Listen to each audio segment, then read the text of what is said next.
Gorilla Glitch presents Every Prison System Glitch Explained, and the last one is actually legal, somehow. What if I told you the prison system isn't broken? It's working exactly as intended for every except the people inside. From million-dollar mistakes to legally owning humans. Yes, really. Today we're breaking down 15 prison system glitches that make you go, wait, how is this still a thing? And trust me, glitch has on 5 is the kind of messed up that's still completely legal. Let's get glitchy. 1.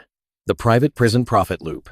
Private prisons are like if your gym only made money when people got out of shape. They get paid per inmate, per day, which means more prisoners equals more money. So instead of trying to reduce crime, they have every reason to keep cells full and sentences long. Some even include occupancy quotas in their contracts, as in, hey state, if you don't keep our beds at 90%, you owe us cash. That's not justice. That's a glitch. 2. The 3 strikes madness. Commit 2 crimes, then get caught stealing a Snickers bar? Boom. Life sentence.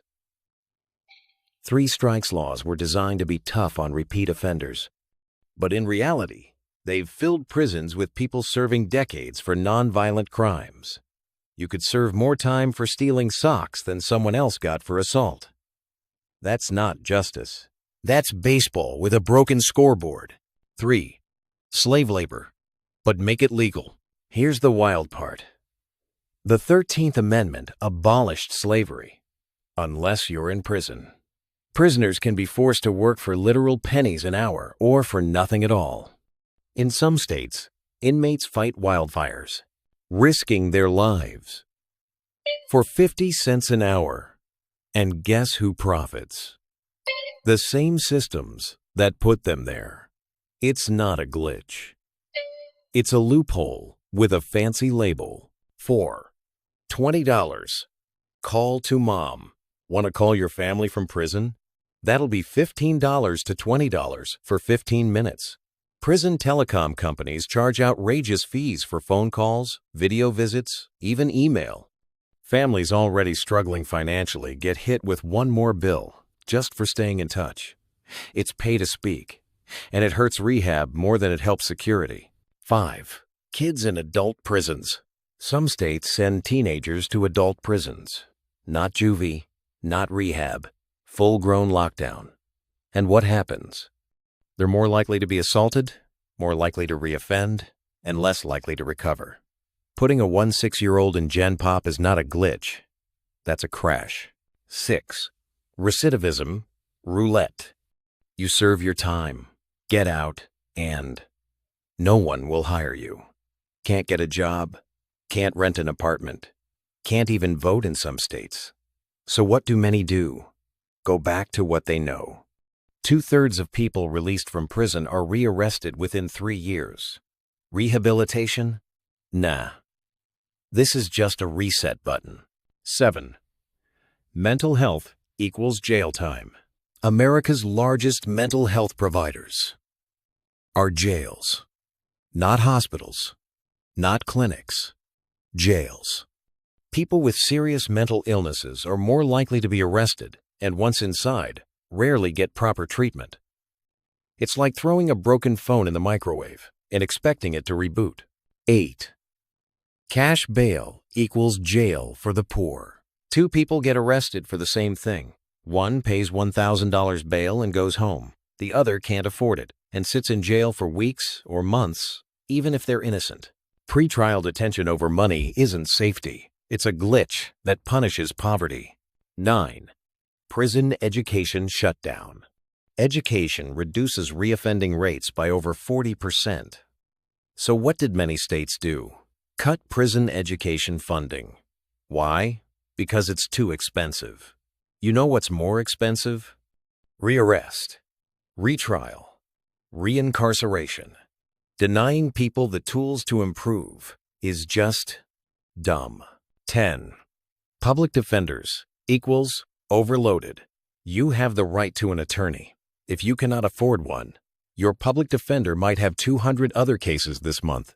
Overworked, underpaid, under-resourced, and that's who's fighting for your freedom? Justice by speedrun. 11. No healthcare, no problem. Some prisons deny inmates basic healthcare, and no one's checking. Got a toothache? Wait it out. Need insulin? Hope you survive.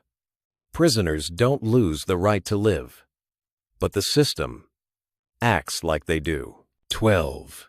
Solitary for what now? Solitary confinement was meant for the most dangerous people. Now it's used for things like talking back, refusing to eat, or even being LGBTQ. Some inmates spend years in a room the size of a walk-in closet. That's not discipline. That's psychological demolition. 13. Paying your debt forever. You leave prison and you owe money. Court fees, parole fees, room and board fees. Some people get sent back to prison just for not being able to pay the fees from their last sentence. The debt-to-prison pipeline is very real. 14. Monkey business with commissary. Inmates rely on commissary to buy soap, deodorant, toothpaste, but prices are jacked up to ridiculous levels. Want a ramen cup? That'll be $1.50 for something that's 25 cents outside. It's like a prison-themed version of airport prices. 15.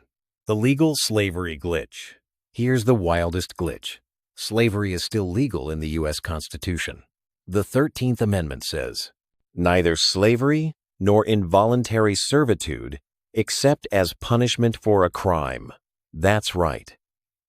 If you're convicted, you can legally be enslaved. This isn't ancient history.